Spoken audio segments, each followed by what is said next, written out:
भारतीय हिंदी ज्ञान में आप सभी लोगों का स्वागत है। आज मैं आप लोगों के लिए महादेवी वर्मा जी की कविता मैं नीर भरी दुख की बदली को संदर्भ प्रसंग व्याख्या सहित पढ़ाऊंगी। अगर आप लोग हिंदी व्याकरण पढ़ना चाहते हैं तो मेरे चैनल की प्लेलिस्ट में जाकर पढ़ सकते हैं। मैंने संज्ञा, विलोम शब्द, पर्यायवाची शब्द, वाक्यांश के लिए एक शब्द, मुहावरे, अन्य कई टॉपिक पढ़ाए हैं। आप वहां से पढ़ सकते हैं। तो चलिए पढ़ना शुरू करते हैं। आज मैं आप लोगों को महादेवी वर्मा जी की एक कविता है मैं नीर भरी दुख की बदली, इसको पढ़ाऊंगी और इसके बारे में संदर्भ प्रसंग व्याख्या सहित समझाऊंगी। तो सबसे पहले हम इन पंक्तियों को पढ़ लेते हैं। मैं नीर भरी दुख की बदली, स्पंदन में चिर निस्पंद बसा, क्रंदन में आहत विश्व हसा, नयनों में दीपक से जलते, पलकों में निर्झरणी मछली। अब हम लोग इन पंक्तियों के बारे में पहले संदर्भ पढ़ेंगे। यहाँ पर देखिए लिखा हुआ है संदर्भ। संदर्भ पढ़ते हैं। प्रस्तुत काव्य पंक्तियां आधुनिक युग की मीरा कहे जाने वाली महादेवी वर्मा जी की प्रसिद्ध कविता मैं नीर भरी दुख की बदली से ली गई है। वर्मा जी की यह कविता इनके काव्य संकलन सांध्य गीत में संकलित की गई है। महादेवी वर्मा जी ने छायावादी साहित्य में वेदनानुभूति को समर्थ अभिव्यक्ति प्रदान करने वाले गीतों में विरहानुभूति की तीव्रता को देखकर ही इन्हें आधुनिक युग की मीरा कहा जाता है। अब देखिए, जब भी आप संदर्भ लिखेंगे तो आपको एक बात याद रखनी है, जो पंक्तियां दी जा रही हैं वो किस कवि की हैं ये तो बताना ही है, लेकिन इसके साथ में जो पंक्तियां दी गई हैं वो किसी अन्य पुस्तक या फिर उनका संकलन किसी अन्य काव्य संग्रह में है तो इसके बारे में भी संदर्भ में बताया जाता है। इसी के साथ ही जिस कवि के बारे में बात हो रही है उनके बारे में एक दो लाइन आपको जरूर लिखनी है। जैसे कि मैंने यहाँ पर लिखी है, महादेवी वर्मा जी ने छायावादी साहित्य में वेदना अनुभूति को समर्थ अभिव्यक्ति प्रदान करने वाले गीतों में विरह अनुभूति की तीव्रता को देखकर ही इन्हें आधुनिक युग की मीरा कहा जाता है। जिन कवि के बारे में यहाँ पर बताया गया है, जो इनकी विशेषता है, उनके एक गुण को मैंने यहाँ पर प्रदर्शित किया है। तो इसी तरह आपको भी संदर्भ लिखना है। तब जिन कवि के बारे में बात हो रही है उनके बारे में एक से दो लाइन जरूर लिखनी है। अब हम लोग प्रसंग पढ़ेंगे।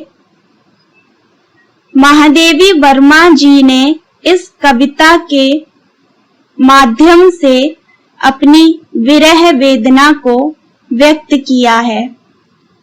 महादेवी वर्मा जी अपने प्रिय के वियोग में रहती हैं। इस कारण उनकी आंखों में सदा आंसू रहते हैं।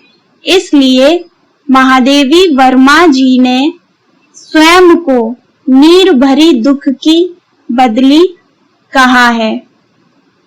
अब हमने संदर्भ और प्रसंग पढ़ लिया है। हम लोग अब इन पंक्तियों की व्याख्या पढ़ेंगे। सबसे पहले है मैं नीर भरी दुख की बदली। इसकी व्याख्या शुरू करने से पहले यहाँ पर आपका जानना ये बहुत जरूरी है। यहाँ पर महादेवी वर्मा जी अपने जीवन की तुलना कर रही हैं पावस की बदली से। यहाँ पर पावस की बदली का अर्थ ये है कि जो आकाश में सुंदर मेघ होते हैं, सुंदर बादल छाए होते हैं, उसी से इन्होंने अपने जीवन की तुलना की है। मैं नीर भरी दुख की बदली। अब हम इसकी व्याख्या पढ़ते हैं। महादेवी वर्मा जी ने अपने जीवन की तुलना पावस की बदली से की है।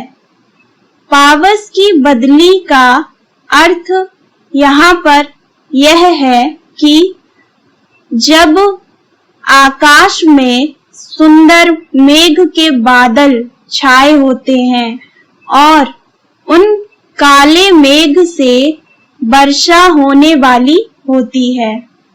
इसी तरह वर्मा जी आगे कहती हैं, अपने जीवन की तुलना पावस की बदली से करती हुई कहती हैं कि जिस प्रकार से आसमान में वर्षा के बादलों में जल भरा रहता है, ठीक उसी प्रकार से मेरे विरह रूपी जीवन में दुख के आंसू भरे रहते हैं।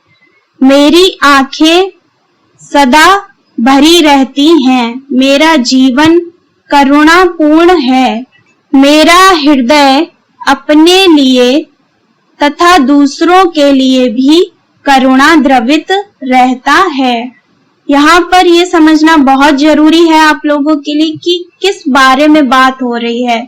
तो महादेवी वर्मा जी अपने जीवन की तुलना पावस की बदली से करती हुई कहती हैं कि जिस प्रकार से आकाश में सुंदर मेघ के बादल छाए रहते हैं और उनमें जल भरा रहता है, ठीक उसी प्रकार मेरी आंखों में भी सदा जल भरा रहता है। मेरी आंखें भरी रहती हैं और मेरा हृदय अपने तथा दूसरों के लिए भी करुणा द्रवित रहता है।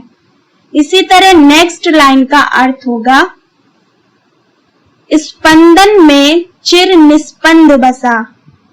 यहाँ पर देखिए स्पंदन का अर्थ है कंपन और ये है चिर। इस चिर शब्द का अर्थ होता है दीर्घकालीन। इसकी व्याख्या देखते हैं। मेरे प्राण स्पंदित यानी कि कंपन होते रहते हैं, परंतु पीड़ा की वजह से उनमें अचेतना छा जाती है। अर्थात मेरे प्राण गतिशील होते हुए भी जड़ हो जाते हैं। अब देखिए यहाँ पर जड़ का अर्थ है निर्जीव या जिसमें शक्ति ना हो। महादेवी वर्मा जी कहती हैं कि इस वेदना अनुभूति के क्षणों में मेरा हृदय कंपन कर उठता है। देखिए यहाँ पर ये कह रही हैं कि मेरे प्राण कंपन होते हैं और पीड़ा की वजह से अचेतना छा जाती है। मेरे प्राण गतिशील होते हुए भी जड़ हो जाते हैं।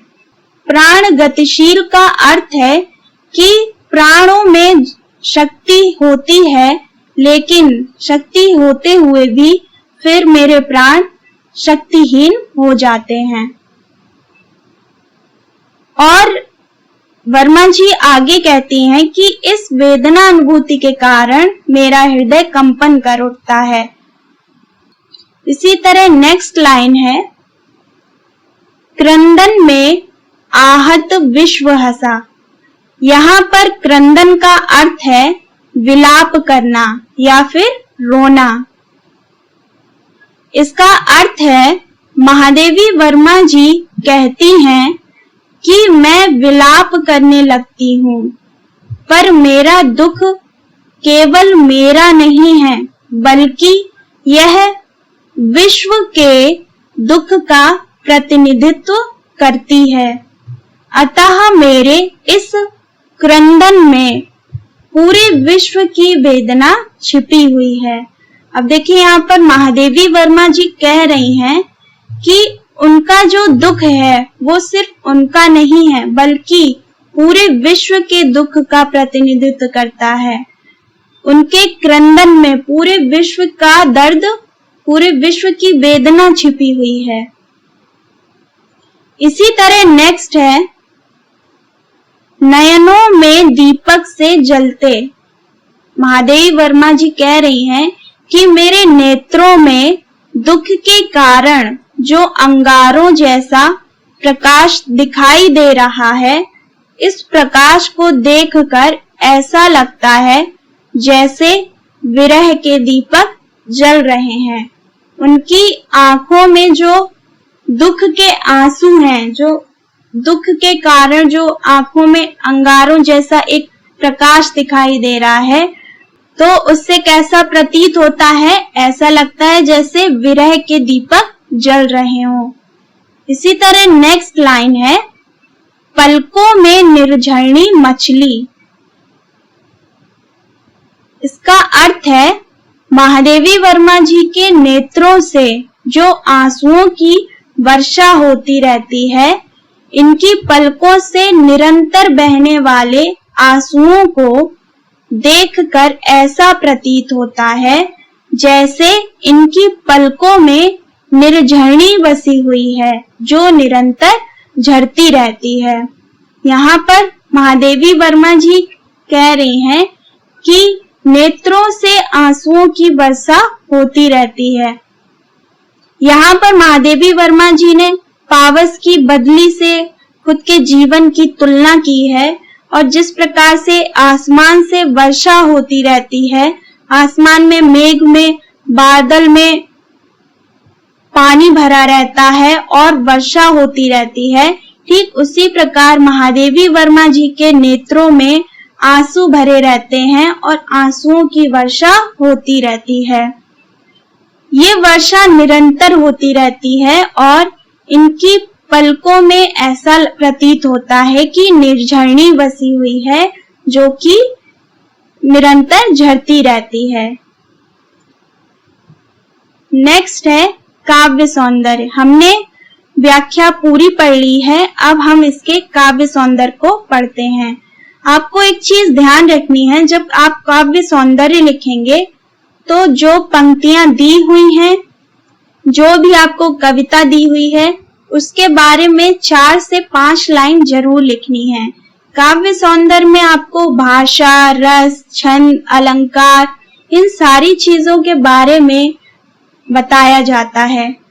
तो हमने यहाँ पर 4 पॉइंट लिखे हुए हैं। फर्स्ट पॉइंट है, महादेवी वर्मा जी ने अपने जीवन की तुलना पावस की बदली से की है। सेकंड पॉइंट है, इन पंक्तियों में वियोग रस का वर्णन किया गया है। थर्ड पॉइंट है, वर्मा जी ने प्रकृति का सुंदर वर्णन किया है। फोर्थ पॉइंट है, महादेवी वर्मा जी की कल्पना शक्ति बहुत अच्छी है। आपको अपना काव्य सौंदर्य इसी तरीके से लिखना है। आज मैंने आपको महादेवी वर्मा जी की कविता मैं नीर भरी दुखी बदली की पंक्तियां अर्थ सहित पढ़ाई हैं। इसके आगे की पंक्तियों को अर्थ सहित जल्द लेकर आऊंगी। अगर आपको ये वीडियो पसंद आया हो तो लाइक करिएगा और अपने सभी दोस्तों के साथ शेयर करिएगा। अगर आपने मेरे चैनल को सब्सक्राइब नहीं किया है तो जरूर कर लें और बेल आइकन को भी प्रेस करें ताकि मेरी आने वाली हर वीडियो का नोटिफिकेशन आप तक पहुंच सके। तो मिलते हैं नेक्स्ट वीडियो में, तब तक पढ़ते रहिए।